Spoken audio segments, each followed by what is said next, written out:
Welcome to Monkey Toast, the improvised talk show. Now, some of you may have noticed that I'm wearing a beige corduroy jacket. I have a pipe, and I'm wearing black socks and Birkenstocks. Well, yes, this is a segment we like to call on the show. It's called Corduroy Corner, where we have a professor on, and I like to dress like a professor to make them feel more comfortable. So please welcome from U of T, the Citizen Lab, Professor Ron Deibert. Glad to be here. Now, Professor, I have to say, you don't look very professory. Really? But where's your pipe? Am I right? Am I right, people? Professor should have a pipe. Depends on what's in the pipe.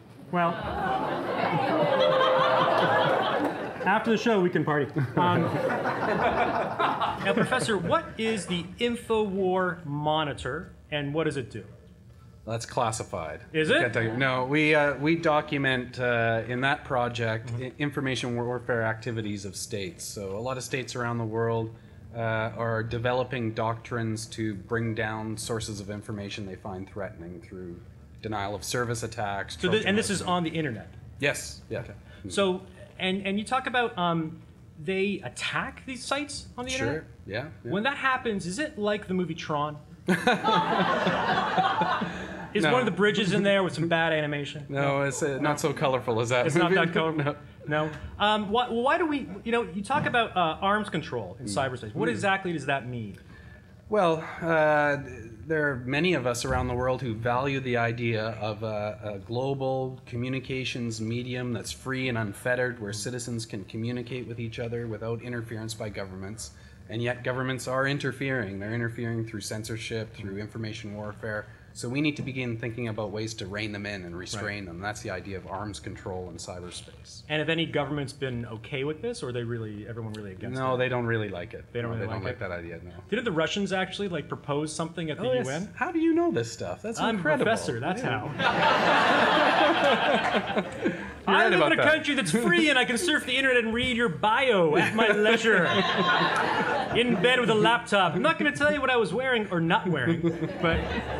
You're right, yep. Yeah, I don't know. Yeah. But no, so I find it interesting that the Russians proposed this. The Russians did, yeah, and I met the man who actually proposed it in Moscow. Because you always hear about the Russians clamping down on freedom, and getting really oppressive. They're tricky people. What do you think that says about Canada and the U.S., that Russia has taken the lead and we're not against Well, that's the thing, yeah. I think this is an area where the Canadian government is really doing nothing, and yet it fits quite squarely within our tradition, or at least it used to be a tradition, of promoting human security worldwide. Right. And I think we could do a lot in this area, given we're a relatively small country that values communications, and so it's something that I think we should do, definitely. One of the other things I read in bed was you refer to state and non-state actors. Right. What the hell are you talking about? I thought that was self-evident. I don't know. I only skimmed. That's how I got my PhD, people. I skimmed books and hired people. Well, you have states. There are 200 of them or so, Canada, the United States, and so on.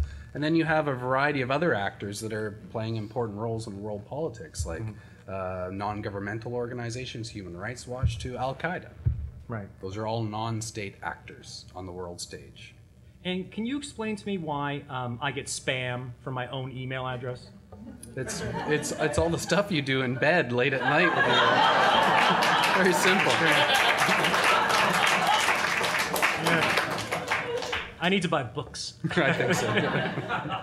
But that is one of the biggest problems. I mean, isn't 80% of email all spam? There's a lot of spam out there. There's a lot of annoying things that happen, and I'm not so concerned about spam. It's a minor annoyance. I think there are more serious things going on where governments are working secretly to deny citizens access to information, freedom of speech. That's the main concern I have. Once again, that may not be funny, but based on that, let's see some comedy.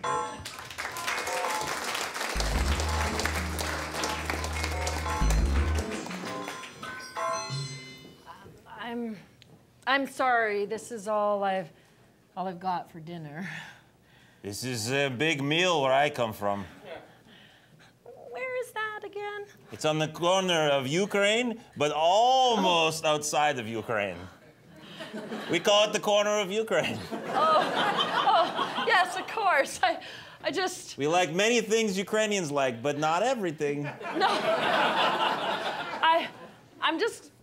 I'm really happy you answered my email. I just kind of did a random send. Closed my eyes and went send. In the corner of Ukraine, we're lucky to get any emails from North America. What do you mean? We have oppression. Huh? What's that? I mean, like, I know what oppression is. I can only say the word once per day. Oh, excuse me. Sorry, I wasn't expecting any company. I am looking for Ihor Vladimir. Oh, well, my name is Dolores. Dolores Pedwinski. My name is Mikhail Labarishnikov-Niaget. Oh, okay. Wait! Oh, my... Recognize that shoe! Excuse me, we're having a romantic dinner. Ihor, get up like a man from under this woman's chairs! Oh. Why you... Oh, I'm not man now. I'm not man because I took chance and went on date. When was last time you went on date? You Cut think... to the last time you went on a date. Oh, shit. I am Mikhail Labarishnikov-Niaget. This is my friend Ihor. I'm so wasted, I had to come along. It was your fault, Ihor! Yes. That sounds like a terrible date. You took that from me already. I'm gonna take it again. Will you I've got more of them. Oh, look, here's a breadstick. Oh.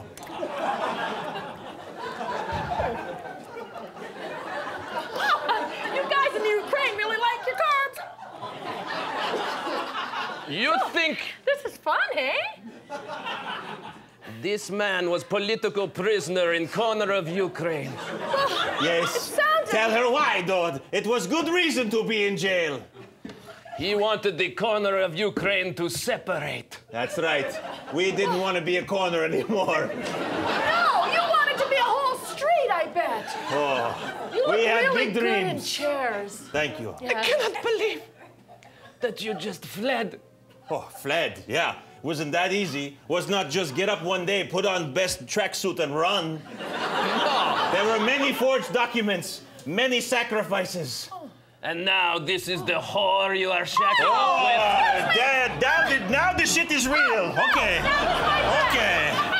And I volunteer. I'm not a whore. I'm a good person of the community.